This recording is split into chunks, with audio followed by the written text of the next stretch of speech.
మనందరికీ తెలుసు 'కమల్ హాసన్' గారు గొప్ప యాక్టర్ అని, డైరెక్టర్ అని, సింగర్ అని. కానీ 'కమల్ హాసన్' గారి గురించి మనకు తెలియని చాలా విషయాలున్నాయి. అవి చాలా అంటే చాలా బాధాకరమైన విషయాలు. 'కమల్ హాసన్' గారు లైఫ్‌లో ఎండ్ పాయింట్ చూసేసారు. బాటమ్ లైన్ చూసేసారు. ఈ వీడియోకి ఎంగేజ్‌మెంట్ వచ్చినా, రీచ్ వచ్చినా రాకపోయినా నాకు పర్వాలేదు. ఈ వీడియో ఒక్కరికి యూజ్ అయినా that will makes me more happy.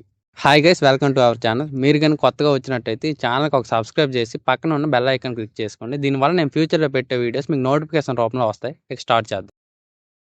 'Kamal Haasan' గారు 1945లో తమిళనాడులోని రామనాథపురం అనే జిల్లాలో పరమొక్కిడి అనే గ్రామంలో జన్మించారు. ఈయన చిన్న వయసు నుండి నటన మొదలుపెట్టాడు. చైల్డ్ ఆర్టిస్ట్‌గా ఈయన నటించిన మొదటి సినిమాకి నేషనల్ అవార్డు అందుకున్నారు. 'కమల్ హాసన్' గారు ఇప్పటిదాకా 3 సార్లు నేషనల్ అవార్డు అందుకున్నారు. కమల్ గారు 1978లో వాణి గణపతి అనే ఆవిడని మ్యారేజ్ చేసుకున్నారు. వారికొచ్చి 1988లో విడాకులైంది.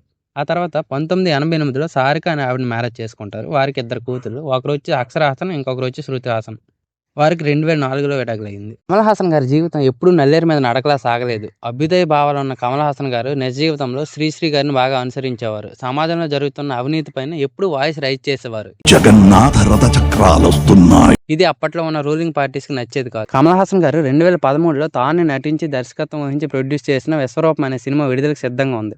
అప్పటికే కమల్ మీద కోపంతో ఉన్న అప్పటి రూలింగ్ ఏడీఎంకే పార్టీ సినిమాను బ్యాన్ చేసింది. దీంతో కమల్ గారు ఆస్తులన్నీ అమ్ముకోవాల్సి వచ్చింది. సుమారు 80 కోట్ల నష్టాన్ని చవిచూశాడు. ఒకవైపు ఆర్థిక సమస్యలు, ఇంకోవైపు వ్యక్తిగత సమస్యలతో కమల్ హాసన్ లిటరల్లీ డిప్రెషన్లోకి వెళ్ళిపోయారు. అప్పట్లో సినిమాలు కూడా చేయడం తగ్గించేశారు. ఇక కమల్ హాసన్ పని అయిపోయింది, జీవితాంతం వడ్డీలు కట్టుకోవడానికి సరిపోతుందని కొంతమంది అంటే, ఇంకొంతమంది కమల్ హాసన్ పరిస్థితి చూసి నవ్వారు, కొంతమంది ఏడ్చారు, కొంతమంది ఎద్దేవా చేశారు. ప్రశ్నించే గొంతుకును తొక్కువేయడం ఏంటని ఆత్మాభిమానంతో కమల్ హాసన్ గారు ఫిబ్రవరి 21, 2018 మదురైలో మక్కల్ నీతిమయం అనే పార్టీని స్టార్ట్ చేశారు. 2019 లోక్సభ ఎలక్షన్లో పోటీ చేసిన ఆ పార్టీ మినిమం డిపాజిట్స్ కూడా దక్కించుకోలేకపోయింది. దీంతో కమల్ హాసన్ గారు మరింత అప్పులోకి కూరుకుపోయారు. ఇదిలా ఉండగా లోకేష్ కనగరాజ్ అనే యువ దర్శకుడు తన అభిమాని హీరో కమల్ హాసన్ గారికి ఒక స్టోరీ లైన్ వినిపించాడు. ఆ స్టోరీ లైన్కి బాగా ఇంప్రెస్ అయిన కమల్ హాసన్ గారు తానే ప్రొడ్యూస్ చేస్తా అంటూ ముందుకు వచ్చారు. అప్పటికే అప్పులోకి కూరుకుపోయిన కమల్ హాసన్ గారు ఈసారి రిస్క్ చేశారు. కానీ ఈ రిస్క్ భారీ రివార్డ్స్నే మిగిల్చింది. కమల్ హాసన్ గారి అప్పుల దాహాన్ని తీర్చివేసింది.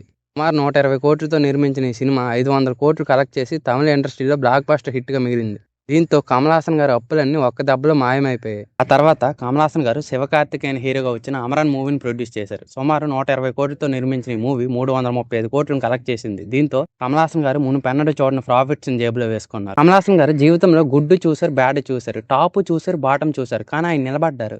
మనందరి జీవితాల్లో ఒక బ్యాడ్ ఫేజ్ అనేది ఉంటుంది. అది దాటినాకే గుడ్ ఫేజ్ స్టార్ట్ అవుతుంది. బ్యాడ్ ఫేజ్ని దాటి గుడ్ ఫేజ్లోకి వెళ్ళి మీ కుటుంబానికి మీరే ఒక ఉలగనాయిగా అవ్వాలని కోరుకుంటూ టీం సొద్దపోస.